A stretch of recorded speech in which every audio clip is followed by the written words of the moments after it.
Good afternoon. I'm Mary Carmen, and I'm with the Metropolitan Chicago Breast Cancer Task Force. I'm the bilingual patient navigator, and I'm here with Tommy. Today we're hosting our segment, and our organization is a nonprofit organization whose mission is to end the disparities in women of color. You're watching us on CAN TV, and if you have any questions, you can call us at 312-738-1060 with any questions, and we'll be live and answer them in person. So again, this is Tommy, and give us a call if you have any questions. So Tommy, today we'll be talking about the American Cancer Society. So tell us a little bit about the American Cancer Society. What's the purpose, or what is your mission? Yeah, thanks. Well, thanks so much for having me and having the American Cancer Society. Our mission is pretty simple if you think about it. We save lives from cancer. We celebrate lives and those that we've lost to cancer, and we lead the fight against it to try and end it as a public health crisis. The American Cancer Society is a national organization, but it has a local footprint in towns and cities across America. One of the largest things that we do that a lot of people know about, and they should know about, is the research part of our organization. We're the second biggest funder of cancer research outside of the federal government. That's led to a whole host of really important breakthroughs. What we also do on a local level is a lot of patient services. And when you hear those words, you have cancer, that's pretty devastating, and you're not necessarily sure where to turn. So a lot of people do turn to ACS, the American Cancer Society, through a variety of avenues. They can call us 24 hours a day, 7 days a week, 365 at 1-800-227-2345, or visit cancer.org, which millions of people do every year, to find out more about our services, which I can talk more about. Right. But, so great. So thanks for that. So tell us a little bit about who's at risk for cancer, or who's the most at risk. Sure. Well, cancer doesn't discriminate. Cancer can strike anyone. Overall, I would say that men have a 1 in 2 chance of developing cancer at some point in their lives, and women a 1 in 3 chance. It can happen to anyone at any time. Very technically speaking, scientifically speaking, it's an accumulation of factors over a long period of time that are both genetic and environmental. Okay. But there are some things that you can do to lower your own risk for cancer, for sure. One of them is maintaining a healthy lifestyle. We like to call it healthy eating, active living. This is getting a regular amount of exercise, eating a lot of whole grains. It really does have a very proportionate risk to you developing cancer. Okay. Another one would be talking to your family about your risk. So if you have cancer in your family, a certain kind of cancer, that will put you at elevated risk for developing that kind of cancer itself. And if there's one message that I really want to drive home, it's that we shouldn't be afraid to have these conversations. We need to talk to our families, be open with our families about our medical histories, because it can save your life. So, the days of I'm not comfortable talking about that, or really I think that's a private matter. Right. There should be no private matter when it comes to you and your family and knowing what kind of cancer you may or may not have had, because that should all be part of a conversation with your doctor, which is the third part. Get regular screenings. You can visit cancer.org to find out when you should be getting screenings based on age. Again, for people of average risk is what our recommendations for. But the number one thing is just to talk to your doctor, and don't be afraid to have those conversations. Okay. So with all these guidelines and all the news on cancer, is cancer being cured? It's that's a big question. Cancer, there are many different types of cancers, I think over 150, so it's almost a false premise that you can cure cancer. But I will say that we're making a lot of improvements. In fact, there's a 25% lower mortality rate since the early 1990s due to the work of organizations like ACS, the Metropolitan Breast Cancer Task Force, really honing in on not just our research and all of the new improvements that come out of that, but prevention and screening, just getting the word out there, like get your screening, do not forget to do that. It is sort of getting better so far as number of people who are surviving that diagnosis. Okay, so you touched a little bit more on prevention, but what are some things that I can do myself or tell my family to do to improve the odds of not getting cancer? Right. I mean, just keeping a healthy lifestyle, being on top of your screenings. Next month happens to be Colorectal Cancer Awareness Month, which we want to spread the message of get your screenings for that beginning at age 50 if you are someone of average risk. This is men and women both. This doesn't discriminate. So there are months for this that sometimes that helps us remember things. Right. October is Breast Cancer Awareness Month, and March is Colorectal Cancer Awareness Month. So I would invite everyone to talk to your doctor about having one of the variety of tests to detect colon cancer. But again, it's those open conversations. And colon cancer is probably one of the deadliest forms of cancer, but if caught early, it's very, very treatable. We can remove something called polyps when that become cancer themselves. So really just talking to your doctor. ACS is part of a national organization called the 80% by 2018 National Colorectal Cancer Roundtable, which is a mouthful. So basically what that means that we're trying to do is achieve an 80% screening rate for colorectal cancer. I think in Illinois and many states we're in the upper 60s right now. We need to get that up to 80% and hopefully 100% one day because it can save a lot of lives. So just know your own risk and talk to your doctor. Oh, perfect. So when people hear you have cancer, their mind tend to go blank. Yeah. So when people hear those words, what can they do? Sure. So the first thing you do is don't panic. Reach out to someone for assistance if that's in your personal network and you have someone with that experience. That's great. But you can also reach out to the American Cancer Society. So again, 24/7, 1-800-227-2345. Everything from, hello, my name is, and I just got diagnosed with cancer and I'm not sure where to start. Could you help me out with that?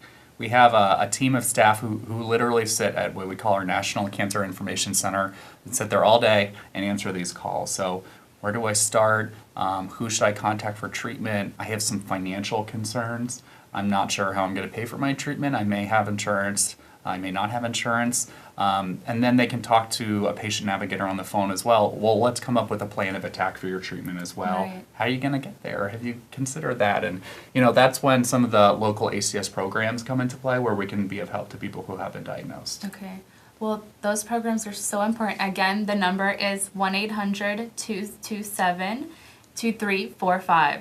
So tell us a little bit more information about these screenings. Yeah, so screenings, we have information on our website that by age, what screenings you should be getting. I don't really want to go into too much detail now because it can be sort of overwhelming. Right. But just make sure that you go to cancer.org, and the number one thing is also then to talk to your doctor. Should I be getting screenings right now, and sort of how does that work? Okay. And does the American Cancer Society provide any screenings for the public? We don't do direct patient service. But we do a lot of referrals through our patient navigating program and a lot of community education, but we don't do that ourselves. Okay, so again, our organization is the Metropolitan Chicago Breast Cancer Task Force, and we're actually located at 300 South Ashland. And you can give us a call if you have any questions at 312-942-3368, or email us at any of the below websites, or visit our website actually at chicagobreastcancertaskforce.org. Below I'm going to show you this flyer for your upcoming event. Oh, I'm sorry. For your... This is Road to Recovery. Yes, for your Road to Recovery. So would you mind talking to us a little bit more about that? Of course. So this is one of the great patient service programs we have. Road to Recovery is actually outside of the financial. Getting to and from your treatment is the second biggest barrier to cancer treatment. So imagine you're faced with a diagnosis and you need chemotherapy or radiation. Considering how to get to your treatment should be the last of your concerns, but very often it isn't. So what the Road to Recovery program is we pair volunteer drivers with patients who request rides through a pretty complex online system. Okay. So we have volunteers, I think it's Monday through Saturday or Monday through Friday. You can find out at cancer.org/road to recovery, and for that I apologize. But we're always looking for new volunteer drivers because in fact the number of rides that are requested is so enormous that we want to be able to have the biggest impact that we have. So anybody can be a driver so long as you have a good driving record, a valid driver's license, have own access to a safe and reliable vehicle, you would use your vehicle. You need to have insurance, and there's a training course of course, all these dots that we need to I and T's that we need to cross. But we really are trying to get as many drivers as possible. Right. Yeah. So That's one of the last things I think a lot of people think about is how am I going to get to my treatment versus the cost and other things. So that's Yeah. very important that you guys Yeah. have this type of program. So who actually qualifies for this program? Anybody qualifies for this program. There's Okay. really no restrictions on that. And if you can imagine, you very often develop a relationship with your driver. If you see them multiple times, this is a very personal thing. You can develop an emotional connection with them, so you can be stronger to focus on what you really need to focus on, which is fighting your cancer. Right. Okay. So if somebody wanted to receive a ride, where is there, I know you mentioned a couple of things, Yeah. but where would they start? Cancer.org Okay. /road to recovery, or you Okay. can call that phone number that we talked about before. Okay, so you guys actually have a another event coming up. Yeah. And that is your walk and roll. So what is this program and who can participate in it? Wow, so glad you asked. It's the funnest event in all of Chicago, and everyone's going to be there, so you just got to Great. come. So it is our oldest ACS event in Illinois. It's been happening since 1971. It's sort of what we call a party with a purpose. It's at Saturday, April 22nd at Soldier Field. Okay. It's a lot of fun. It's a 5K walk, it's a 5K run, it's a 10K skate, and a 15K bike ride. I think I got that right. And we have a kids dash as well. And so what it does is we gather like thousands of people, I think 4,000 people, Oh, to wow. honor survivors, to raise awareness of what ACS is doing, including Road to Recovery, Right. and to raise critical funds to support that effort. So we encourage people to think about attending the event and starting a team, for example, with your family or your friends. And it's a nice Saturday morning gathering. Head over to Soldier Field. Companies do it, and often as like an employee outing situation, and there's a lot of camaraderie that's built among coworkers for something like walk and roll. Well, that's great. That's the best type of party, a party with a purpose, right? Mm-hmm. So this is part of a fundraiser. So where does this money go that you guys fundraise through this event? Yeah, so this is all redirected right back into the community, working on for ACS on our research, but also all of our patient service programs, not just like Road to Recovery, but other programs like Look Good, Feel Better. So these are classes that are entirely free with licensed cosmetologists and estheticians who work with people on some of the appearance side effects of their cancer. Totally free classes. We give out free wigs to people who are losing their hair from treatment. It's 100% free. If you need a wig, we got you. And other things, we have something called Reach to Recovery, which is a mentorship program for those who are faced with a breast cancer diagnosis. I know the Breast Cancer Task Force has a lot of services as well. So there's a lot of things that this money is raised that goes to a really good cause right back here in Chicago. Great. So how would one sign up, or how do they begin to participate in this event? Yeah, so you can go to walkrollchicago.org. You can learn a little bit more about it, see those really fun pictures that'll convince you to definitely want to be involved, I know. And then you can sign up a team for your family or your workplace again, but just go to that website. Okay, so we'll go ahead and show the flyer for the walk and roll. So again, you can go to the American Cancer Society's website if you have any more details or questions. Yeah, sorry, there's a lot of text there. walkrollchicago.org. Perfect. Yeah. So I know you mentioned a couple of programs already, but what other programs does the American Cancer Society have? Yeah, so I think I hit on quite a number of them. We also have patient navigation, which I know you're intimately familiar with. Right. Right. So you can probably speak to it as a concept better than myself. But we do have navigators in a number of hospitals, sites across Chicago and Illinois. They're actually paid ACS staff that sit at places like Loyola and the University of Chicago and other places. And when you receive that diagnosis, it's almost like a 1-800 number on site. Right. So we'll talk about, very often after you've been diagnosed, where am I going to start? Let's talk about resources that ACS has to provide, a more palliative care approach to it. So ACS is really happy to be able to support these navigators, often in underinsured communities and uninsured communities. Fannis and Stroger, right here in the Illinois Medical District, Right. we have 2 full-time navigators, and we're really proud of all the work that they've been able to do. Perfect. And then if anybody wanted to do any of these programs, would they just find them on the American Cancer Society website? Yes, Okay. cancer.org, pretty simple. Perfect. So you actually have another event tomorrow. Uh-huh. And this is your volunteer open house, correct? Right, so this is the second most exciting event happening in Chicago. I already talked about the first. So it's tomorrow at the American Cancer Society Chicago offices. It's 2017. You're thinking about a resolution that maybe you didn't do in January. If you want to get involved as a volunteer, we are a volunteer-run organization. We have over 2 million volunteers. Oh, wow. Which makes us the envy of a lot of nonprofits across the country. They really power our work. So volunteers do a lot for the ACS, to include being a road to recovery driver. We need someone to help us with office work. We need someone to attend health fairs to get out information about screening and education, all of that. We have a number of events like Walk and Roll and Relay for Life and Making Strides Against Breast Cancer in October. Then we need people to help plan these events. If you're an event planner, if that's something fun up your alley. But then skills-based volunteering too. Are you a graphic designer? We could always use some help with that. Or are you in communication? So you can come to this volunteer open house. We can show the flyer. It's at Michigan and Lake, 225 North Michigan Avenue. So go ahead and show that. Yep. 225 North Michigan Avenue, Suite 1200. So it is tomorrow evening, so it's just a day away. So takeaway from this is not cancer.org, it's tommy.lodge@cancer.org, which is my email address. We'd love to meet you tomorrow night. We have some staffers that'll be on hand that can talk to you more about what you're comfortable with, what sort of talents you have that you can bring to ACS. But again, you don't need to have talents, no experience necessary. Just come out and say, hey, I want to be a part of this, I want to help, and we'll make sure that we'll fit you in with something. Okay. So can you just repeat one more time how Yeah. people can contact you for the event that is tomorrow, the open house? Yep. It's Tommy, Tommy.lodge, LODGE, @cancer.org. Perfect. Okay. So then there is other ways to get involved with American Cancer Society. So if one entire company wants to get involved with American Cancer Society, how would somebody go about starting that process? Sure. So there are a lot of things you can consider as a company. You know, am I doing right by my employees as far as offering them health information? You can sign up for some ACS resources that talk about the screenings that your employer should get. We can work directly with your human resources department.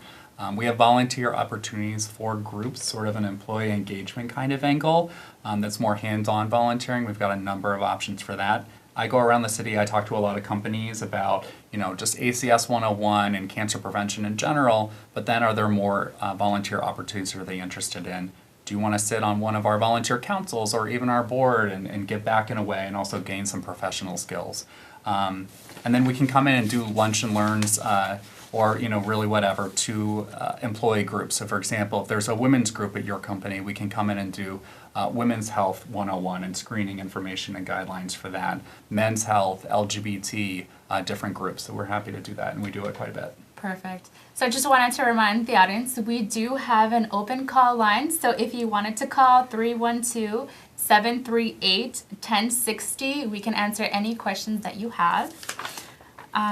Okay, so for the American Cancer Society, for the local group, is there any way to get involved with that specifically? Yeah, one program that we have that I help manage is our ACS Ambassadors program, where we're actually out in the community by request. So a lot of church groups will contact us and community groups and businesses and say, hey, do you have an expert on prostate cancer, for example? We've got a men's group. Will you come talk to us? Right. Or we've got a group here at our church that meets on Sundays, and will someone just come address us one of these weekends? So we have trained ACS spokespeople who they run the gamut. So they run from ACS-funded researchers and medical professionals to just our volunteers, also survivors and their caregivers who bring a different perspective to it. So you can reach out again to me at tommy.lodge@cancer.org, or just go to cancer.org and we can send an ACF representative, hopefully, schedule permitting, with someone who has a little bit more expertise on that. So, if you have an existing group, you're looking to get the message of cancer prevention out there, we're certainly there to help. Perfect. So going back a little bit to the volunteer organization, is there specific ages that can volunteer? Really, it's from cradle to grave. We'll take volunteers at all ages. I think there's some stipulations for those who are under 18 needing parental consent, but Okay. generally our volunteers run the gamut. And in particular, Road to Recovery, we have a lot of newly retired people who've got maybe a little more time on their hands during a typical workday is when most of the rides take place. So really, whatever stage of life that you're in, we'll work with and accommodate whatever that is so that you can help ACS. So these American Cancer Society programs are so amazing and are probably so helpful to the entire public. So going to a little controversial issue is everything going on with the Affordable Care Act. Yeah. So there's been a lot of shakeups in Washington lately. There have. And how does the American Cancer Society feel about the Affordable Care Act? We feel positively. We think a lot of people have insurance and access to coverage, which is the most important part. You're right, we don't know what's coming down the pike with legislation in Washington and Springfield for that matter. But as the American Cancer Society, two parts of the legislation that we absolutely, if anything's going to happen, we're going to support. And as a requirement, or prerequisite to support rather, is that there be no pre-existing conditions as a disqualifier for insurance coverage, because cancer can count as a pre-existing condition, Right. and that's ridiculous. And second is a lifetime limit on insurance coverage for financial coverage, because also cancer, treating it can get very costly over time, and you should never be kicked off of your insurance just for that. So there are, of course, a lot of other parts of the legislation, Affordable Care Act, that we do support. We have a really robust advocacy organization called the Cancer Action Network, also Okay. CAN. I know we're at CAN TV. That's based in Washington, D.C. It's a 501c4, and these are people who lobby their local officials, their state governments, the federal government on behalf of things that complement our programs. For example, breast and cervical cancer screening funding here in Illinois. That's a big priority for our lobbyists down in Springfield, and we're lobbying on things like the Affordable Care Act in Washington, D.C. And we need volunteers for that always as well. Perfect. So if people wanted to get involved with that specific task, how would people start to do so? Who would Yeah. they contact? So instead of cancer.org, I believe it would be acscan.org, Okay. acscan.org. But again, you should also probably be able to navigate it from cancer.org as well. So, whether or not, you have experience in that area, it's not necessary. We do action alerts. They're voting on a funding proposal coming up, and please contact your legislators and let them know that we would like you to vote on, this side on the issue. It's a membership-based organization, so we can go to a lawmaker and say, hey, we have 1,000 members, ACS CAN members in your district, who really care about this issue enough to be members of Right. ours. We hope that you'll vote on the right side of this. Perfect. So let's just go over the last events that we do have. So you're having an event tomorrow, Yep. which is the open house. So we'll Yes, go back ma'am. to the flyer. If you want to just give the details briefly one more time. Sure. So, volunteer open house. You want to hear more about what I've been talking about? 6 o'clock tomorrow at the ACS offices in Michigan and Lake. You can RSVP to tommy.lodge@cancer.org. Perfect. And then your event in April. Walk and roll, you can bike, you can skate, you can run, you can really do anything. We've got a Kid Stash Saturday, April 22nd. Come out with your family. Consider someone who has been battling cancer in your family and you want a way to honor them and to show them that you support them. Come out to that, walkrollchicago.org. Perfect. And then the last event where people can volunteer anytime. Yeah, of course, among other things, is our Road to Recovery, cancer.org/Road to Recovery. Perfect. Well, Tommy, thank you so much for being on the show. Again, I'm Mary Carmen, and I'm with the Metropolitan Chicago Task Force. And again, Tommy is with the American Cancer Society. Thank you so much. Yeah, thanks for having me.